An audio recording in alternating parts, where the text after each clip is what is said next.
ബലാത്സംഗത്തിനോ അല്ലെങ്കിൽ സ്ത്രീകൾക്ക് നേരെയുള്ള ആക്രമണങ്ങൾക്കോ അങ്ങനെ ഒരു രാഷ്ട്രീയ നിറവൊന്നും കൊടുക്കണ്ട. LDF ബലാത്സംഗം, UDF ബലാത്സംഗം ഒന്നുമില്ല.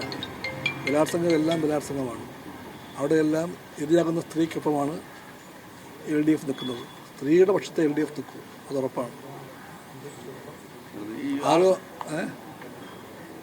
ആരോ പറഞ്ഞു കേട്ടു കട്ടി കൂടിയ ബലാത്സംഗം, കട്ടി കുറഞ്ഞ ബലാത്സംഗം, അങ്ങനെയൊന്നുമില്ല. ബലാത്സംഗം തീവ്രത അതിനൊന്നും അർത്ഥമില്ല. സ്ത്രീയുടെ സമ്മതം കൂടാതെ അതാണ് വിഷയം.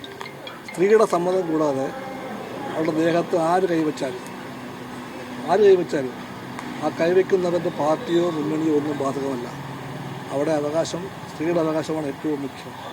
അതുകൊണ്ട് സ്ത്രീ അവകാശങ്ങളെ സംരക്ഷിക്കാൻ വേണ്ടിയാണ് LDF എപ്പോഴും നിൽക്കുന്നത്. അതൊരു രാഷ്ട്രീയം മാത്രമല്ല, അത് LDFിൻ്റെ പ്രത്യയശാസ്ത്രമാണ്. ഇടപക്ഷത്തിനകത്ത് ഇത്തരം ചില സ്റ്റാൻഡ് ഉണ്ട് ഈ കാര്യത്തിൽ. ലോകത്തെവിടെയും വലതുപക്ഷവും അതിന് രാഷ്ട്രീയവും എല്ലാം സ്ത്രീയെ കാണുന്നത് ചരക്കായിട്ടാണ്, ഉപഭോഗ വസ്തുവായിട്ടാണ്. അങ്ങനെ കണ്ടുകൂടാ എന്നാണ് ഇടതുപക്ഷം പഠിപ്പിക്കുന്നത്. ആ പാഠങ്ങളാണ് നിങ്ങളെ നയിക്കേണ്ടത്.